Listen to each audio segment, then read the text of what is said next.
Hey guys, this is Turek, and in this video I will be reviewing One Piece 1157 of did I hit chapter of One Piece, called the Legendary Bar. And so this chapter is great because we're going to be filling in a little bit more stuff as we've started to do since the end of the two chapters ago in 55. We're using uh, uh, Oda is using this flashback that started with Harold and Ida, uh, the parents of Haruden, and then eventually bringing in Loki's mother. This flashback focusing more on Elbaf. We had to use this to bring in the Oda cleverly used this as a way to bring in the Rocks pirates and what they were doing in their activities, having consequences and running parallel with the stuff going on with Harold, the king of Elbaf, and as well, this started bringing in stuff with Roger and the Amazon Lily pirates. Wait, what did they call them? Kozuki? No, what are the names back then? From back then, and so this chapter is really fun one to get the dynamic. Oda only teased this to us not too long ago, actually. Well, no, one chapters, but like that could have been like when did Wano end? Wano ended in 22.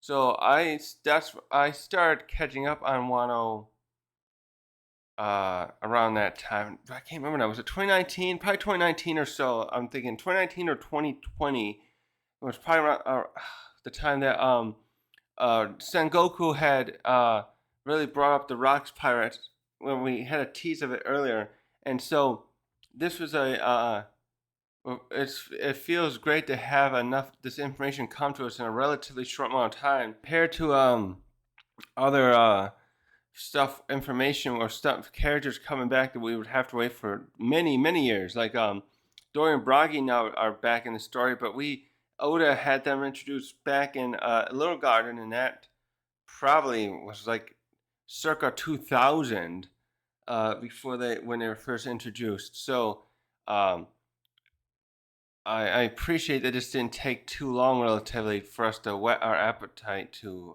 find that out.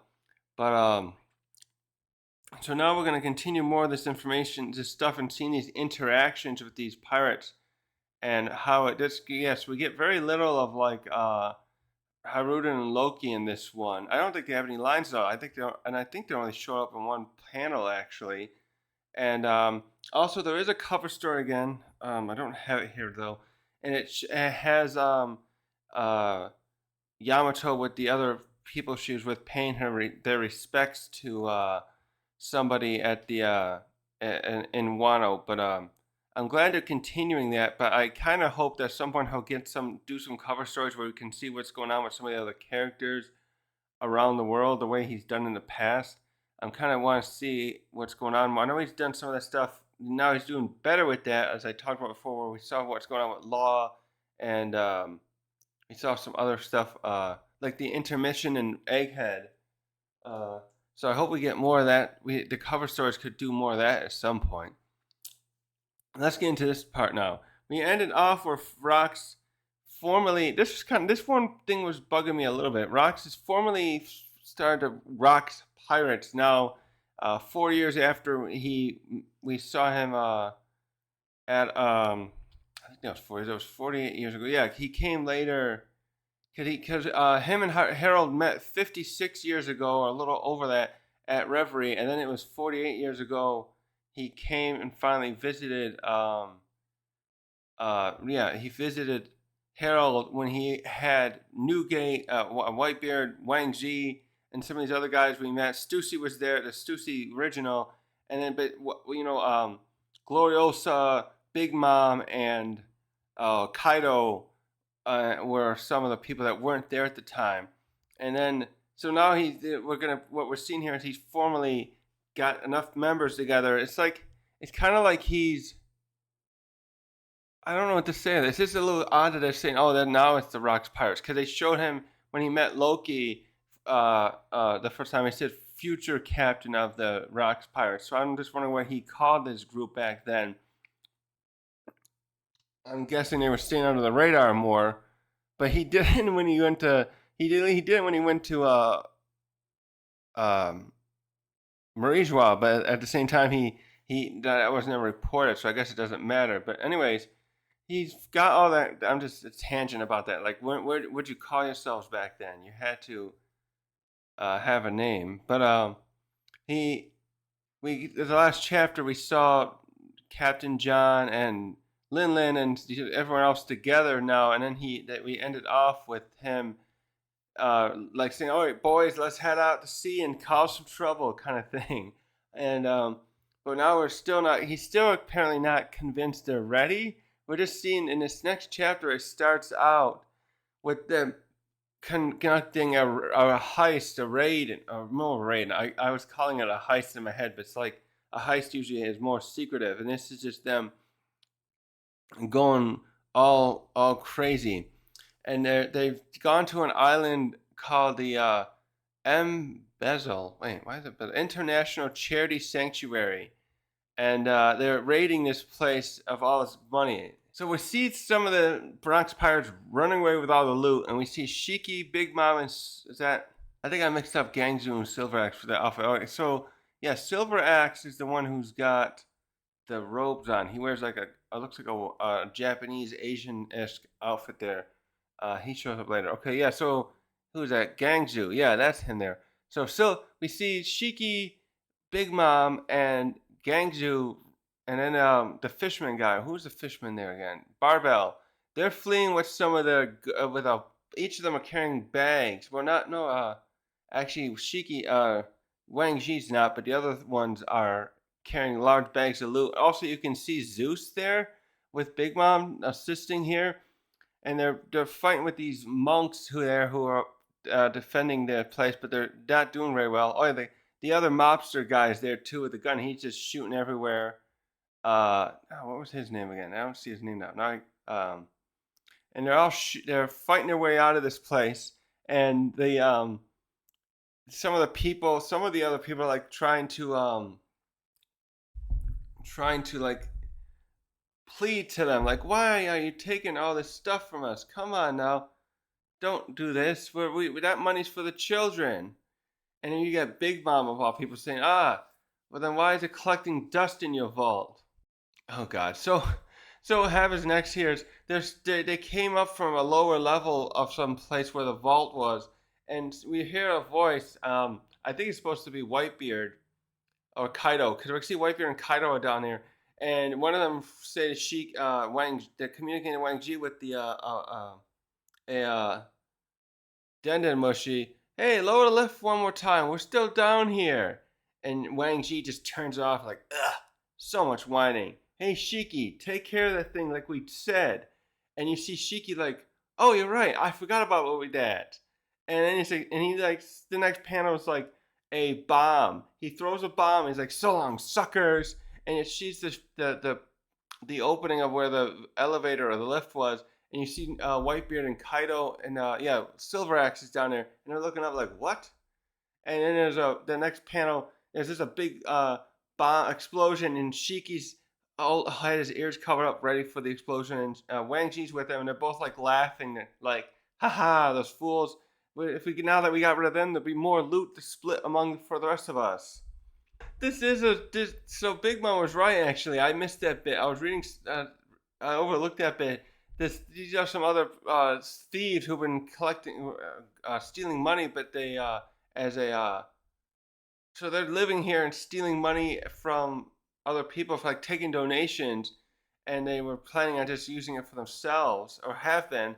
And you see the leader say that, oh, they found out about the grift. Let's get out of here. Uh, and the others, and he's like, all right, let's get out of here. Get the soldiers. Let's make a break for it. And so we go back to Lin Lin, and we see her with Stussy, and they're trying to. It looks like some people, these other uh, soldiers that they're raiding are trying to still tempt the Rocks pirates from escaping. And as Stussy and Lin Lin make their way to the gates, that the archway, a gate comes down and stops them. And then Stussy almost gets hit by him. She jumps back and like, oh crap! With the bars, we're locked in. And then Linden's like, oh, they're trying to, they think they can keep us in here? Get out of the way, Buckin, I'll smash them open. Right at the open, there's like this shaking going on, starts happening. And we get the next panel, this great spread panel where we see the whole island flipping on its axis up and down with the water everywhere. And it's like, why is the ground sinking? Everyone starts screaming and everything. And someone's like, is it an earthquake? No, wait, he's doing this. And we see Stussy and Linden and some of the others, just Strusen and the so yeah, we see Marlin, Stussy, and Linden and what's his name, Gangzu, all falling about because of the earthquake into the ground, and you hear all of them, probably supposed to be all of them saying like, "New gate, stop it!" And the next panel, you got Barbell and Wang Ji too, and the whole temple sinking into the ocean and everything. And then in the next shot, you see what I like this little. There seems like a little cute camaraderie here at this point between Kaido and Whitebeard. I like it. They're casually walking together, and Whitebeard just. Kaido looks at Whitebeard and like, huh. I'm jealous. I wish I had a devil fruit power. And Whitebeard's, oh, you want one of those? Well, take your time and choose one wisely, though, because you'll be with it for life.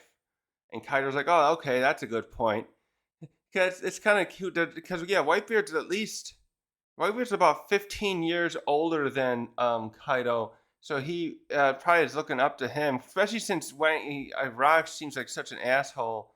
Kaido, because there was a scene in the last chapter where Kaido was just asking. He didn't try to being mean to Harold, so to speak, but he's like, why don't you just bring him, make Harold join your crew, like probably through like a Davy back fight or anything, and Rocks took offense at that and gave Kaido a swift kick in the face.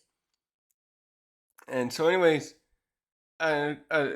Kaido, Silver Axe, right? He was down there with him too, and he gets up too, and he got a little shooken up though. He looks like he got hit by the bomb a bit when it dropped down there. The other kids, that's funny. What's also funny there with the way Whitebeard and Kaido are walking together is it didn't affect them at all.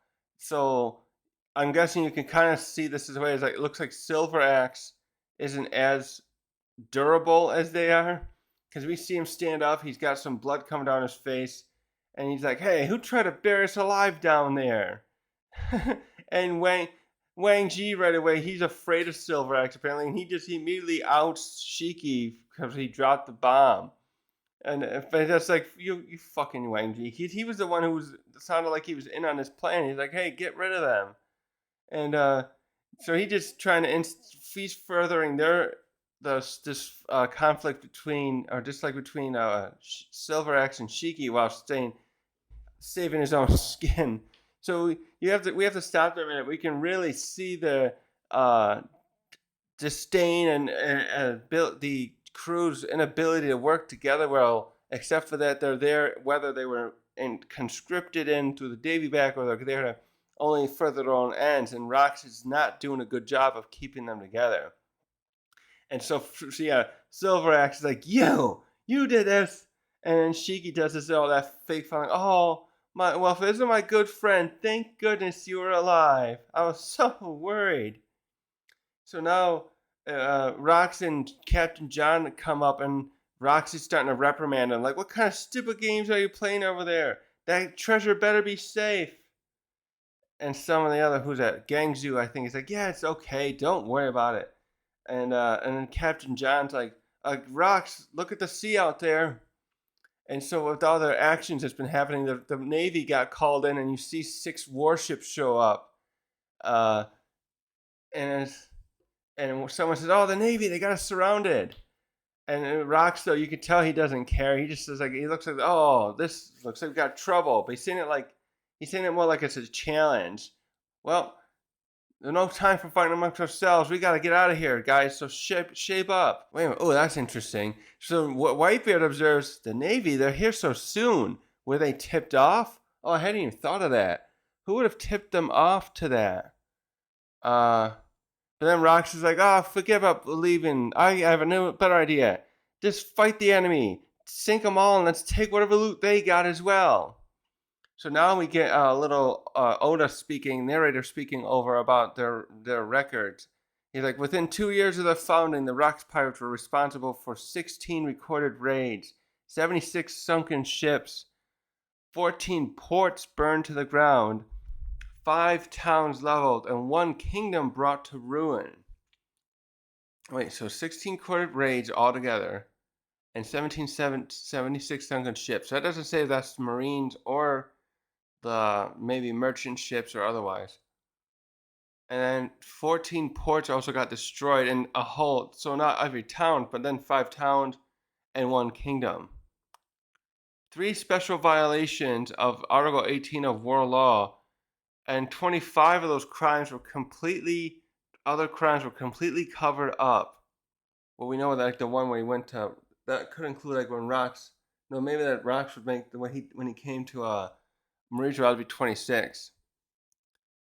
And the narration continues. Although Roger, the future king of pirates, was also sailing the seas at this time, these few years of frenetic activity may as well have been known as the era of rocks. Well, yeah, this is one thing that felt like unnecessary in this thing. Like Roger was young at this time. He probably wasn't making much waves.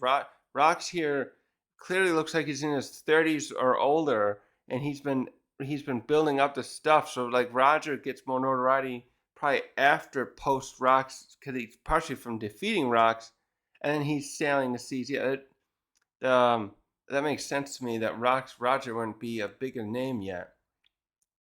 So that's the end of the stuff we get there. So we clearly see how bad the Rocks crew are running along.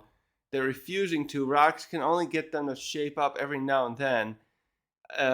I'm surprised he thought he was going to have any success against the world government. Sure, like if he was just doing this like as a quick scheme to like get money like he's doing, that's fine. But when he wants to take on the world government, this lack of organization with among his crew, he should be seeing this as a red flag that he better get that goal accomplished quickly, or he's not gonna succeed. I don't know where you think he can succeed with this.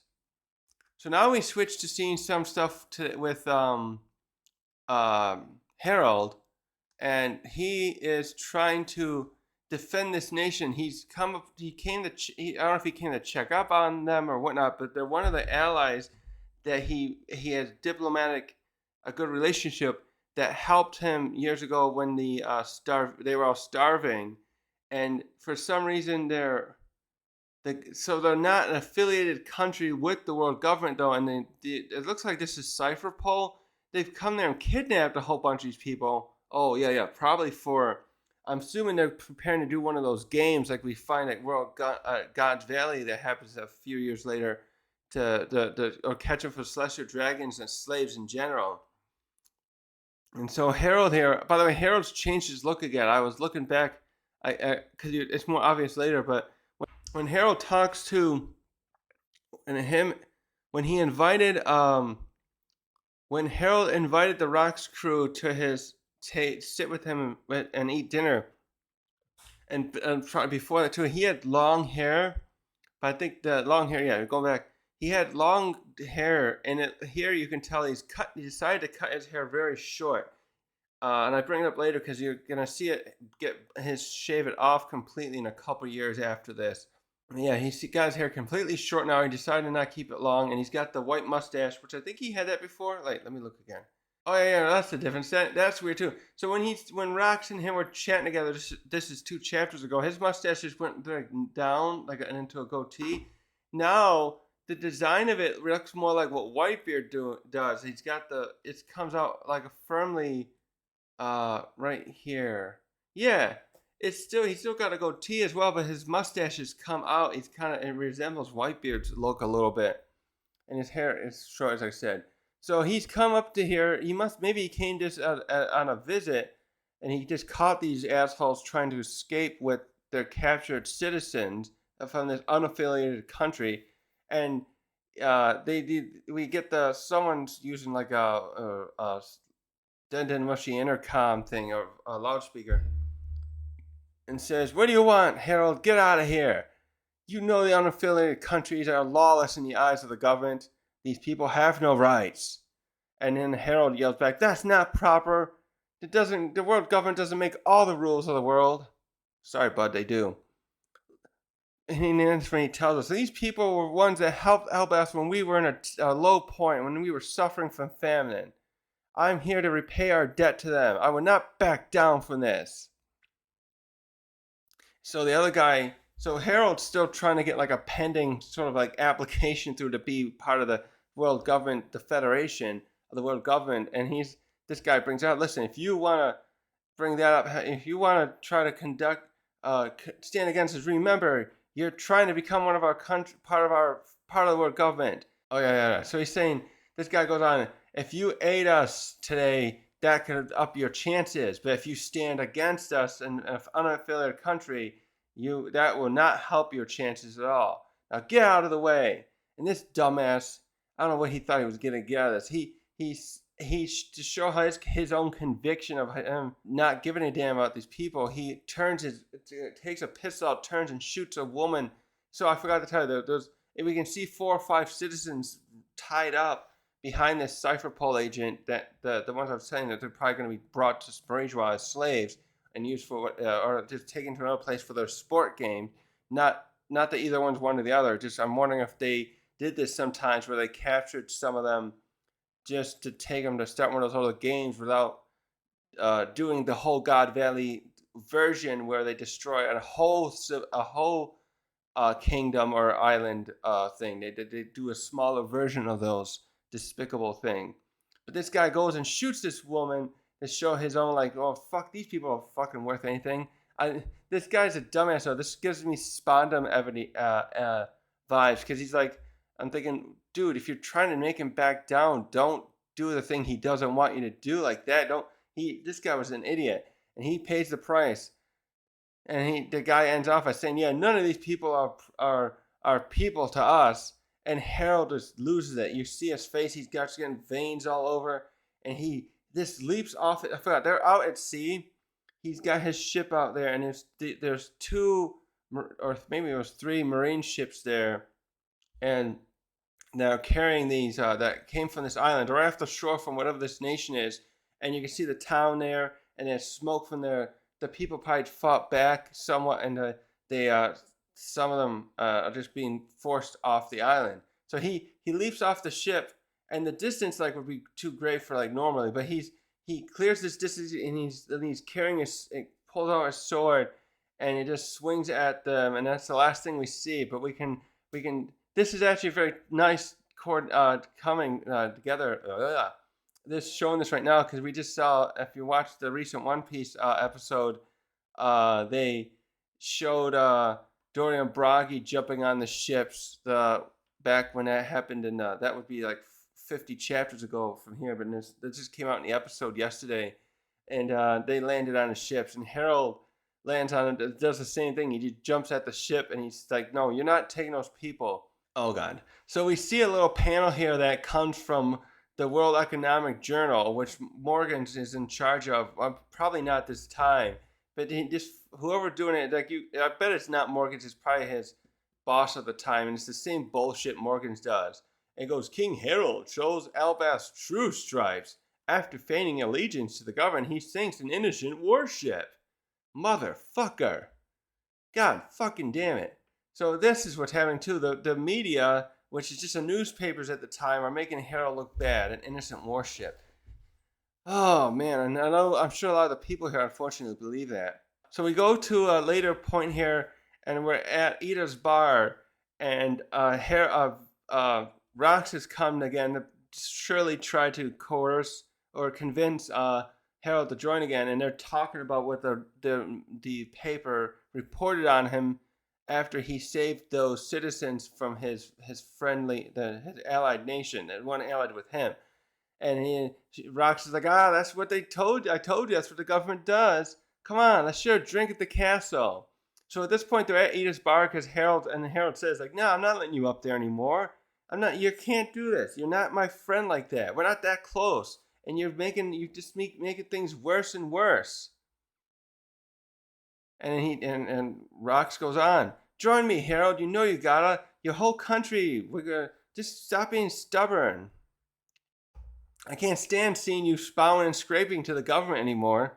So I have to like stop here and reiterate again. I know Rox wants Harold to join him, but doesn't he have any respect to think, okay, well, he doesn't want to join. Why don't you present it differently? Hey, let's do an alliance. He should have maybe, if he like worded it differently early on, I feel like that could have helped his chances against Harold. But at this point, with his actions out there, and Harold's going to know about them because he's keeping up on the news as well. He's going to know, like, I'm not going to do it at this point. It's just too late. So this is the part now where we see Harold has decided to shave his head. So they're sitting together in the bar, and Ida's there with them. And so at this point, I'm wondering what year he decides to cut his horns off, because he's still got those now, and he's got his head shaved though. Cause let's see, I think this is supposed to be about 42 years ago now. I think it said 2 years in the beginning, right? Yeah, 2 years. So this is about 42 years ago, and then Harold's gonna die in 14 years ago, which is 14 from 42, 28. Yeah. So in 28 years, he passes away. So somewhere in that time period, he decides to take the horns off to really set a message to his own people, like, I'm moving us away from the old ways of being the warring, raiding, and pillaging nation to ones that will have peace with the rest of the world. So Harold's going on, I'm not going to give up, Rox. Mark my words. One day we will be able to join the world government. Oh, so he did it because someone else inspired him. He says, okay. And Rox said, oh, you think shaving your head will make them see your conviction? What kind of culture did you learn that from? And God, I keep doing sorry. How do I get this out? So Harold says, oh yeah, Garp laughed at me too when I showed him this. So he's also working with the Marines here. I hadn't contemplated this enough, but so Rock's here. He knows about Garp as well, and he's like, Garp, you know I hear he hates his top brass that he works for. He should just be a pirate already as well. And then Harold reiterates, no, he knows it's an organization and some could be miscreants, but as a whole, the Navy works hard to save lives on a daily basis. And then he goes on, they even begun to accept a number of recruits from Elbaf, starting with John Giant. And he's the one I only remember. Did he ever show up later in the story? But he was there. We had a whole group of them that were there at Marineford to stop Whitebeard at that point. And he's the one who tries to go after Whitebeard himself, and then Whitebeard does his with the Guro and flicks him away like basically a bug. Actually, I find this funny now. I'm looking at this. I'm surprised that Rox didn't try to get some of those people like that to join up with him independently of whether or not Harold wants to. Because now we see that some of them have tried to join the Marines. So he just keeps saying, yeah, if only. So I wonder if he asked them. I wonder if Harold asked these gentlemen that join up with the Marines to help his ish thing, and if they're looking to get outside of Elbaf. And Harold goes on saying, if only I could send more of our overly powerful warriors to help in their cause, I know we could go a long way toward helping the downtrodden. And Raksha says, sounds like the last thing I want to face out there. Yeah, like you're worried. He's just hoping that he's just mad. Rox is probably just mad you're not joining with him by now. That's probably hurting him. That's probably part of the reason he's mad now. He's like thinking, some of those giants are joining them, but won't help me. Come on, we can change the world. But and now Rox, he turns to Ida and says, come on, Ida, talk him out of this. Help him see some sense in all this. And Ida just goes, she plays a kind of middle ground thing and just says, well, if Harold were my son, I think I'd say choose better friends. And Rox is like, hey, that's not funny. Oh, no, maybe Harold says that, I think. Actually, this is cute. This is the only part we see Hyruden and Loki. They're out there with, they're sitting out there together, and she's there. Maybe she's like doing an apprentice. Yeah, because she's got an apron on. So she's there, yeah, like she did last time, actually. Mato's there, is her name. She's there giving drinks to Hyruden and Loki. I think it looks like they're supposed to be sitting outside the bar listening to this conversation. And they're kind of staying away from each other, but they're sitting there. And the size difference is nice. I like how Oda's doing well and keeping that kind of consistent. You can see how big Loki is compared to Mato and Haruden. And so yeah, Ida's just trying to say. I think Ida's just basically saying, I think Haruden, you should, not Haruden, not Harold, you should just not deal with this guy anymore. He's not any good for your cause.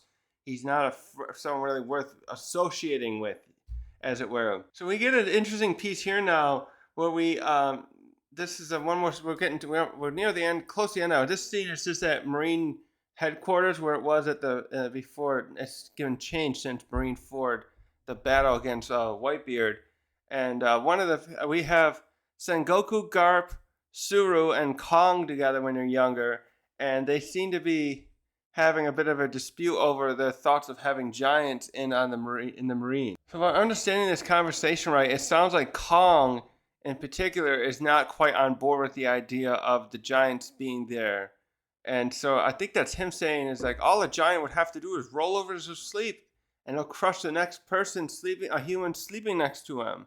And if they get angry and out of control, it could be life-threatening to many people. How are we supposed to coexist with people like that?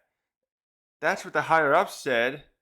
Okay, so he's just reiterating that. And someone, I think this is more like Garp. He's like, speak for yourself. Tell me what you think. And the other three all kind of gang up on him. I'm pretty sure, yeah. So Garp starts out by saying, hey, isn't it a good thing to have for the Navy to have these guys on our side? And then Sengoku defends Harold in specific, and he's like, Harold sounds like a well-meaning, honest leader. He wants to change how Elbaf and turn away from the history they're known for. And then Suru points out, also I've heard rumors that Rocks are trying to win him over. If he joins them, the Navy could be unable to even stop them. So they're all making like different points there. Zero's is a good one to think of too. I like how I like Sengoku. That's probably what I would be saying first too. Like, hey, yeah, he's a good guy. He wants to help us, so we should try to have him in here. So they're just discussing this together. They're all eating a meal together here and talking about this, and then we see Kong like, I'm losing this. And he's like, I know what you guys are saying, but still. And he's like, oh, never mind. I'm trapped, rock in a hard place here. So also here I have to bring out, at this point, Kong is a Navy admiral, because later on he becomes I think they call it a commander-in-chief, and he kind of acts as a middleman to some of the daily stuff between the Marines. I guess he's supposed to oversee the cipher pull as well, and he's someone who works above even Sengoku, when Sengoku at that time is a fleet admiral. And then I don't know if we've seen him much since the end of Marineford. I don't think we have at all. Not that I could think of. And at this time, already Garp, Sengoku, and Suru are vice admirals. And this is about 42 years ago. So they've raised up in the ranks very impressively to quickly be that. They're probably what now? Garp's in his 80s.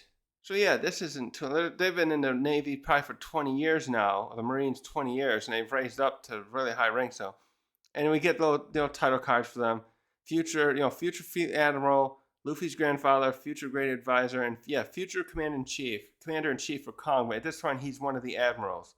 So he was probably. I wonder if he was an admiral at the time, because this is what's this now? 14 years after and one of the other animals was killed by Kong at Reverie. And the conversation goes on, and Kong goes on like, the problem historically, they've been vicious people. Yeah, and Garp retorts, yeah, and now they want to be. I would like to have some of them on our side. Just bring them. We should just bring them into Elbaf, and the world would bring Elbaf into the world government already. And Kong's like, you think that's up to me? I wish. And the other two also look a little frustrated with Kong kind of standing against this position of that. Like, it's like, come on, this is common sense. If they want to come in and their king wants to come in, let's do it. So now we get back to the Rocks Pirates for the rest of the chapter, and we go to Fullalead, officially saying 42 years ago. So at this point now, we've jumped ahead because in the last chapter we saw the Kuja Pirates, that's what they're called again, right? And so at this point now, Gloriosa had abandoned the Kuja Pirates to be part of Rocks at some point, and they don't elaborate in any way how he if she joined herself or wanted, or if she lost like a Davy back fight. But so at this point, up until now, Shaka has been the captain of the Kujas until right now. So she was only in charge for 2 years. And so yeah, the papers, they're getting, the pirates are receiving some of the papers, the World Economic Journal, and they're like, oh my God, did you see this? What a scandal! The papers are saying that Shaka has decided not to be the captain of the Kuja pirates anymore. And some of them are like, oh man, does that mean our chances of running across her at sea are basically zero now? It doesn't. So it doesn't say where she's going, and that's what the ending here is going to be funny. And some of them are like, oh, I only came out to sea to be a pirate because I wanted to, dreamed of boarding a ship and seeing her and meeting her one day. We've been wasting the best years of our lives, goes another. And I was like, oh, come back, Shaki, come out to sea. We want to see you. So this is kind of like, I like what Oda's going with this, where like she's an idol, and that's what the last chapter had a title like. And so that these pirates, these people go out to be pirates, the ones we're meeting here, anyways. They're they're pirates, since the Kuja pirates are like idols, but they're not like touring around and having a scheduled concerts. These guys are just hoping to sail around eventually and meet the Kuja pirates and meet her in particular. And they're like, oh no, she's going off tour now, so to speak. But how are we gonna ever have a chance to see her again? And now I love this interaction. We go to the Rocks base, and we see Gloriosa there, and she's chatting with Big Mom. And actually, this is cool too. If you look closely, that's Katakuri and I think that's Sparrow are both there. So they were with the Rocks Pirates when they were young. Because I know I brought this up before, and others would have probably too. That if you look at the age of Katakuri, and that these guys were born when Big Mom had Sparrow probably right when she was 18 to 19, and then Katakuri, I think she had a daughter next, and I think Katakuri and he has two. What's his brother? Oven, and there's a third one. They were triplets. They came closely after, and so Katakuri's like 48. You can see him there on Big Mom's shoulder. She's lounging in the background here, having a drink, and Katakuri's just sitting there, and Sparrow's like walking by, and the Gloriosa and her are having a chat. So Gloriosa is looking over this and wondering, like, so Gloriosa here she's not upset or anything about that per se. No, well, she kind of is. She goes, what does Shaki think she's doing? She's confused as to why Shaki would leave so quickly. And Big Mom says, well, I heard she quit because she wanted to chase after a man. Just like you did, Gloriosa. I guess even an island of women can't defeat love, it seems. And Gloriosa kind of looks at her like, are you kidding me? What do you know of love? I can all you do is crank out babies with every man you meet like it's popcorn. She really got digging there. We don't see what Big Mom thinks about that, but it's like, holy shit. I really love that she said that. And Gloria also just says, I find it hard to believe she would get love sickness though. Although she got it with Roger, I'll never forgive her. That's all she's thinking about. It's because she's still falling over Roger. And Roger, you remember, wanted to go after her, only liked Shaki. And so at this point, I don't know if that means she's going to go after Rayleigh. We'll get to see her, though, in a moment, Shaki. She's doing something else, too. And I'm confused where that could kind of relate to the more with the Rocks. But so we switched to seeing Stussy, the original, and Whitebeard. And she's like, everyone's talking about Shaki this and Shaki that. But you've never had eyes for anyone but me, right, Newgate? And he's over there, he's polishing, what's his weapon called again? I'm sorry, I forgot the name of his weapon. He's just like, you can tell he's kind of, if I saying it like this, I've never had eyes for you at all. I mean, he kind of says it even more like I have the feeling it's just like he's really sick of this. You can tell she's done this before. I've never had, maybe saying like, I've never had eyes for you at all. No, he's probably saying it, I feel like he'd be saying it like he's just very tired of it all already. Like, just stop. You know I don't have eyes for you. Just stop. That kind of that mentality, and so she jumps up on his face and she's grabbing him like, what? But it's me, Miss Buckin. I could have any man in the world. So what's your problem? And he just says, my problem is I don't have a problem. I just don't want you. He's not interested. So yeah, she's really still going after him here. I don't think they showed that before because there was I think that was 6 years ago when we saw them together. When they were visiting Harold, But they didn't show anything about that then. That's just when they introduced her as being a thief who goes after science and technology stuff. So we switched to the a little bit later, some point, and we show Fullalead, and then people are saying, "Oh, look, so what's up? Look who's coming to the Fullalead Island! It's the Kuja ship. What? They're coming here?" And so we get this nice. Oda does it in a vertical panel, but it's very nice and elaborated. And Oda goes, "Oh, it's one of the most shocking days in the history of Pirate Island. Of all people, the untouchable item of self, object of the world's desire, had set into the lair of wild, untamed beasts." And we get a great shot. So we got at the top, it's the Kuja ship, and we got all these pirates along the shore, just in awe, and Shaka is coming off on shore, carrying a luggage case with her, and they're all just falling over her. "Oh my God, a goddess! I could die happy right now." And some people are like, "What are you doing here? This island's too good for you. And I can't see through her brilliance." And so the last thing we see Shaka say at first is like, "Thank you, Tritama. I'll take it from here." So they're probably just pulling up and dropping her off because, like I said, she's got a little luggage bag.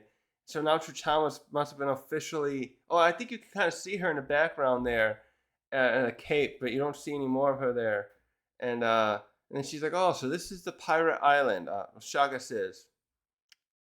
And some of the other people are like asking her, like, "Oh, what are you doing here, Shaka? Are you perhaps looking to join the Rocks Pirates just like Gloriosa had did? Is?" She's like, "No, not exactly. But I do want to just live here for a little while." And she gives him a little smile and glint, and everyone starts fawning again over her. So she's like, "As you know, I'm also a pirate too.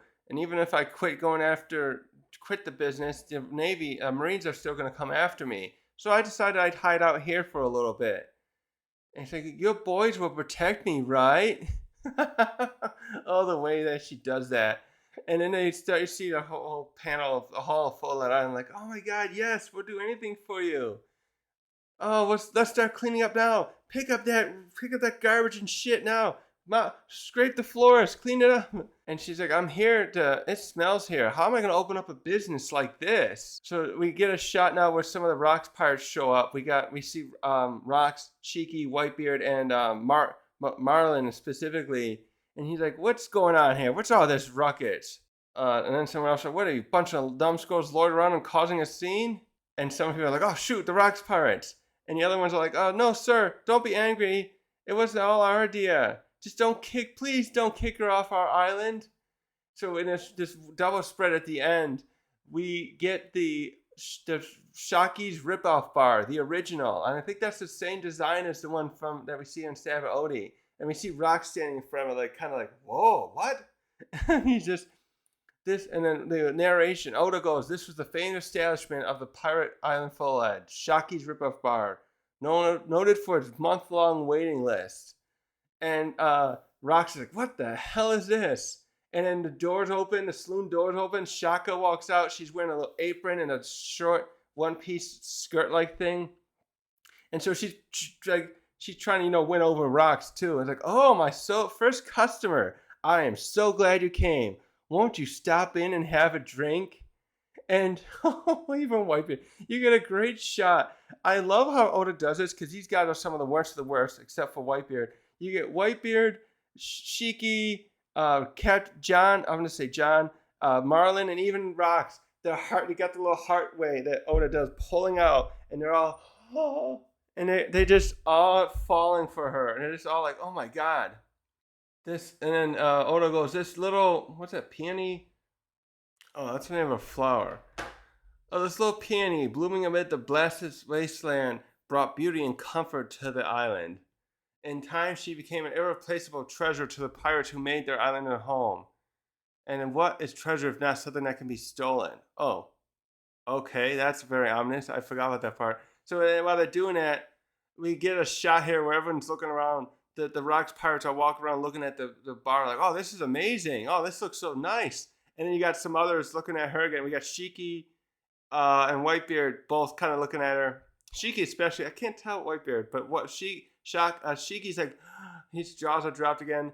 And then Marlin and John are at the bar, and she's like, "Oh, I can't get this bottle open." And then they're like jumping up, looking like, oh, here, let me help you. I'll do it. And there's another. Who's that supposed to be? Is that who's got the hat like that again? Is that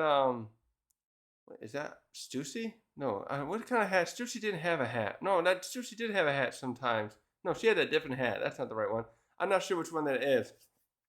But they're like, wow, this is a great place. It's such, because you can tell it's like a nice. They probably don't care usually for like going to these rundown establishments as long as I can get a drink. But now they're like, wow, this is a classy place, and it's just so cute in a way. I like seeing these villainous characters have their human side come out, because you don't see that much with someone like especially with Doflamingo or Lucci.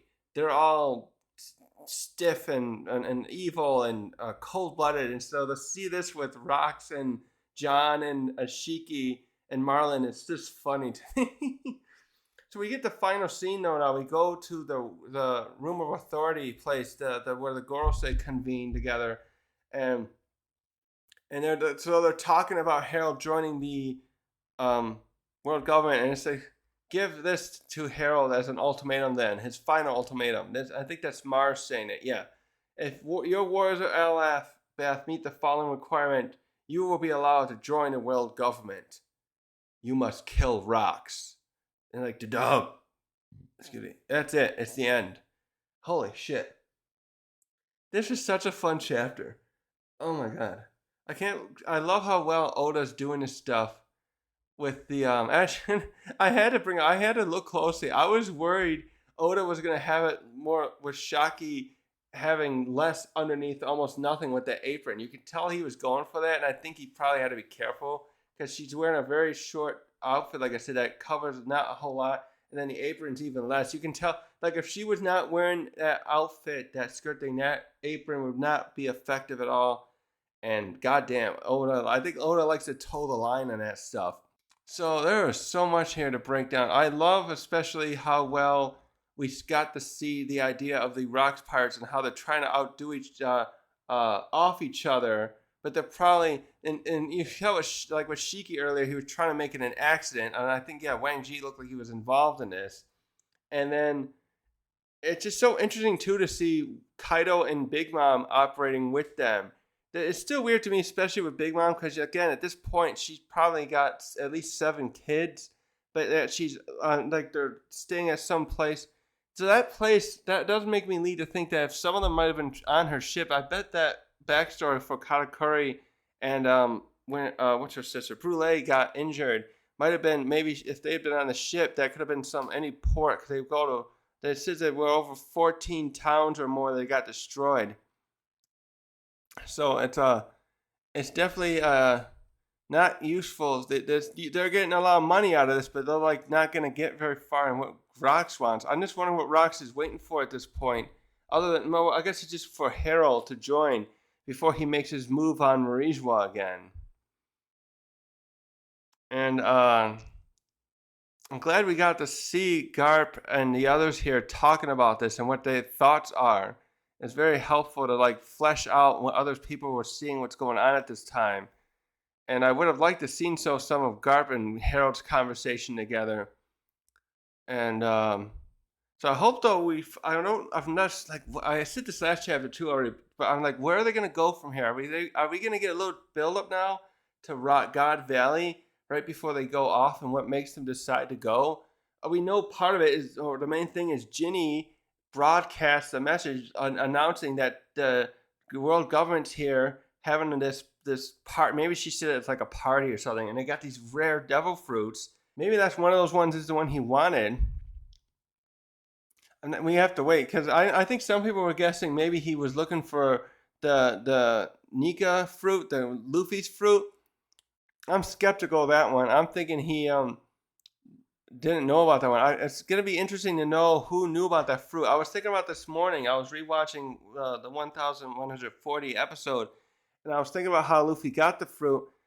And the more simplistic version of I was thinking of how the fruit was found is that there are probably Cypher Pole agents just scouring the land for it around the world in secret. They're not going to say what the fruit really is, and then they found it. Just like, they were looking, they came across how they came across Kuma and his family. What was it, 47 years ago? How they came across them, and they were like, how that were they secretly being told, hey, we want to find any of these buccaneers and get rid of them. It's like, even more with this fruit, I feel like the world government, the Gorosei, would be sending people to scour the lands for it, and so I don't know. Like, we'd have to know then, when did the Devil Fruit Encyclopedia no longer have the Gumu Gumu no Mi, and if it ever had the Nika fruit in there. I doubt it. I have a feeling the Nika fruit was never in the encyclopedias, except any that could have been, if there was any created by the peoples before the World Century, that could be that. But anything that was published post the war, uh, by the world government and by the approval, like the world government, would probably never have that in there. So it just depends on that stuff, and whether maybe Rocks has word of mouth information from somebody else that taught him about, informed him of the Luffy's fruit. Uh, but I'm still thinking that Oda's kind of keeping some interesting fruit ideas close to his chest of what could be out there, what other powerful things he could bring in at the end. That could be that too. The Herald, whatever Herald's guarding that his family's been guarding, is the one thing too. And I'm placing my bet as the Jormungandr fruit at this point, because there's no way he's not going to use that somehow, because we're doing the Viking mythology, the Norse mythology stuff. So that'll be interesting to see how that stuff will play in. And yeah, it's cute too to see Shaka here. I can't wait to see what her and Gloriosa is going to happen with her and Gloriosa here. Also, what is Gloriosa thinking she can gain by being here? What does she want to gain out of working with Rocks? The others we can kind of get a better, easy sense of when it comes to Big Mom and Shiki and Silver Axe and Wang Ji. And Whitebeard's probably just been forced to be there. You can see he's looks kind of miserable. But I don't know what the Shiki and Gloriosa would want. And Shaka, I don't know if she's like. I don't think since she's here, I doubt she's pursuing Rayleigh yet. She probably just wants to do her own thing. So, anyways, that's all I got for today. Thanks for watching.